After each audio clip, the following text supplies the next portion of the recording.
नमस्कार. हळद रुसली कुंकू हसलं ह्या मालिकेचा प्रोमो इंटरेस्टिंग आहे.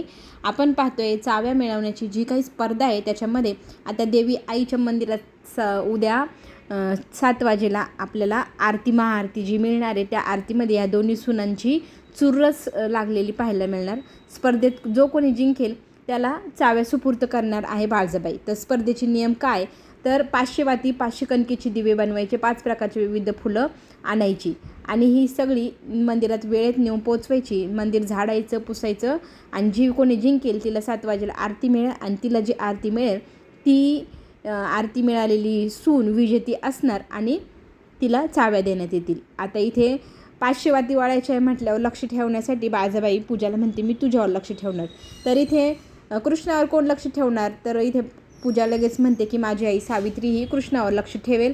ती खरंच स्वतःच काम करते की तिला कोणी मदत करते. तर बाळजाबाई म्हणते ठीक आहे, आपण ह्या सावित्री आणि आता बाळजाबाई ह्या दोन्ही सुनांवरती लक्ष ठेवायला असणार आहे. तर इथे दुष्यंत म्हणतो की खरंच तू जिंकायलाच हवी, पण कृष्णा म्हणते मला जिंकणं महत्त्वाचं नाही, तर मला त्या चाव्या चुकीच्या हातात जाऊ नये ह्या गोष्टीचं टेन्शन आहे, म्हणून मला स्वतःला ही स्पर्धा जिंकायची आहे. तिने 500 वाती वळलेल्या असतात आणि त्या देवीसमोर आणून ती ठेवतेही आणि देवीला प्रार्थना करते की देवी आई अशीच साथ तू मला दे आणि मला विजय मिळवू दे.